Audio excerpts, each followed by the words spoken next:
With the mainstream media starting to publish uncomfortable truths about migration in Ireland and polls showing widespread opposition to the government's immigration policy, could Ireland be on the cusp of a significant cultural shift? This is Ben Scallan and you're watching Gript Media.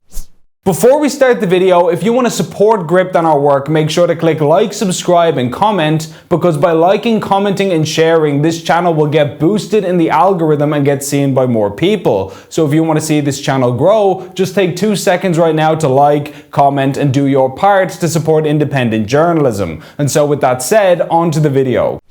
Most of us are familiar with an old quote that says, if you're explaining, you're losing. And it's not hard to see why that would be the case. Usually in an argument or a negotiation, the person who's scrambling to justify themselves is probably on the back foot because they know that their position is weak and so they're overcompensating. And right now, that's exactly the position that official Ireland is in regarding the immigration debate. The political and media establishment are now having to answer questions that have never come up before about Ireland's border security and justify policies which have gone unchallenged for years. And it turns out they're not very good at defending it, as found in a new Ireland Thinks poll and reported by the Irish Independent over the weekend. Rise of immigration as an issue is bad news for the left. The article goes on to explain that according to the new poll, the overall majority of Irish people, 56%, think that Ireland has taken in too many refugees in the past year. 14%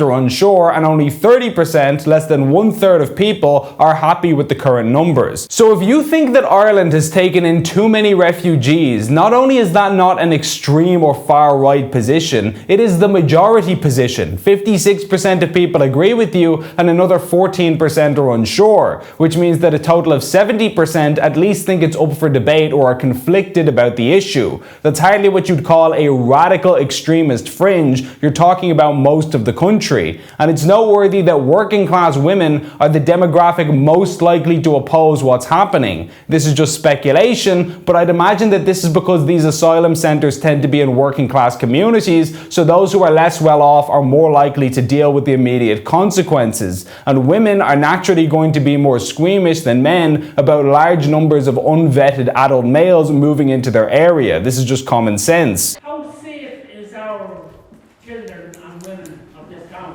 Come out and better now again. No, they're not. No. And I'll be very honest with you, at the moment they're not. Okay. And if it was 75 Irishmen, they still wouldn't be safe. Because none of the men going in there are vetted, none of them have any documentation. So you've got men that have basically come off a plane with no documentation. They have one initial interview with the Gardaí and they see if they can flag anything. I already explained to the guards that I think that that's pointless because anybody can lie in an interview. Unfortunately, there are some of them that aren't going to be here for genuine reasons, and we can't know who they are and who they aren't. So those are the figures regarding how various social classes feel about this issue, but notably when broken down by political party, things get even more interesting. It turns out that a clear majority of voters who support Aontú, Independents, Sinn Féin and Fianna Fáil all believe that Ireland has taken in too many refugees. This is particularly noteworthy in the case of Fianna Fáil and Sinn Féin, who clearly seem to be massively out of step with their own voters. Of course, Fianna Fáil are a government party which is helping to drive the asylum chaos we're currently seeing, so their voters probably aren't too happy about that. And Sinn Féin has repeatedly supported the government's no-cap policy as well. Are you fully supportive then of the government's policy of not limiting numbers of Ukrainians coming to this country? You can't limit numbers. When people are seeking asylum and fleeing for their lives, of course you have an obligation to afford international protection. We all know that. In fact, here is Sinn Féin TD Matt Carthy just last week reiterating the same policy. Can Ireland ever cap the number of refugee and asylum seekers coming into the country? So I think the one fact that we all have to accept is that Ireland has not only an international legal obligation, but we also have a moral obligation to ensure that those people who are fleeing war and persecution are welcomed, integrated and supported and housed in our society. Notably, this is almost word for word the same as what Green Party Integration Minister Roger O'Gorman said on the same issue. We have, I suppose, a moral and legal obligation. Ireland has not only an international legal obligation, but we also have a moral obligation. So it's like Sinn Féin and the government are sharing notes or something here. They could be reading off the same script, and yet over 60% of Sinn Féin voters oppose the current asylum regime, which might explain why some protesters have been showing up in Mary Lou McDonald's own constituency of Dublin Central, holding up posters like this during demonstrations, which has got to be pretty concerning at Sinn Féin HQ.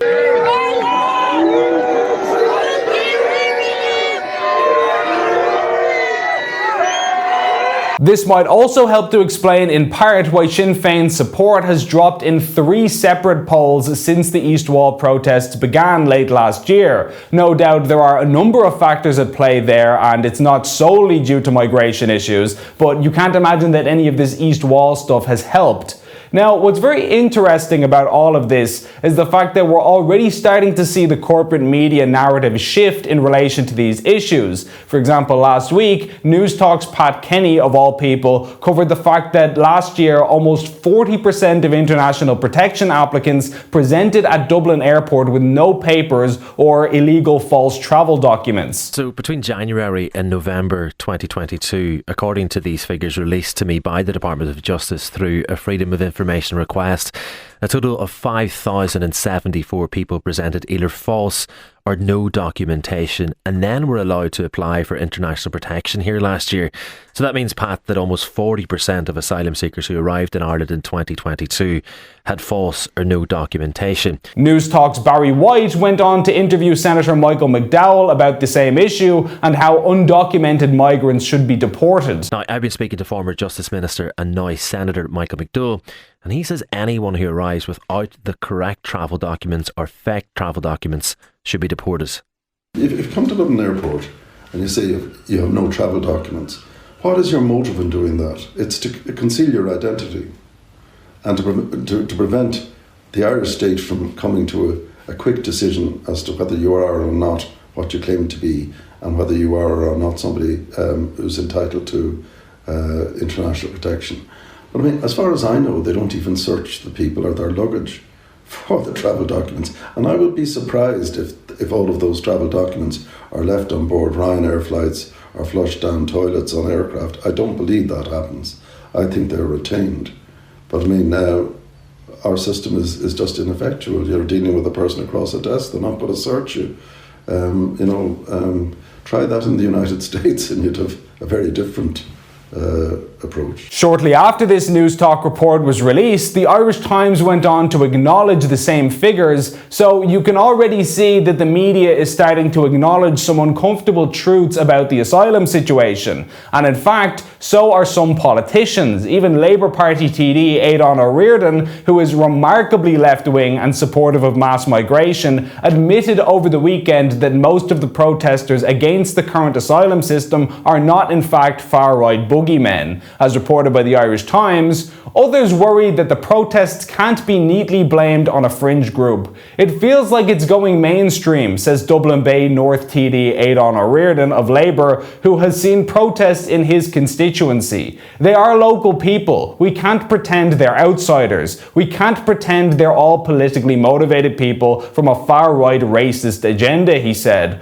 I just feel as if we're scrambling and other people are setting the agenda. Now, when even people like that are admitting it, you know that the conversation is changing. Gardaí have even begun travelling to international airports to check asylum seekers' travel documents. You might say that it's too little too late, or that it won't be effective or whatever, but the fact that they feel the need to even try something like that and at least be seen to be taking the issue seriously says a lot about where we are culturally. It's clear which way this debate is going, and it's not in favour of the government, the NGOs and the corporate media. media. All those people who tried to convince you that talking about this was racist or far right or extreme are now being proven wrong, as we now see clearly who the real fringe and extreme outliers are. It's not the East Wall people, it's not the people of Kinnegad or the working class mammies with valid concerns about immigration, it's those who attack and deride these people and who promote radical open borders policies seemingly with little regard for the welfare of underprivileged communities.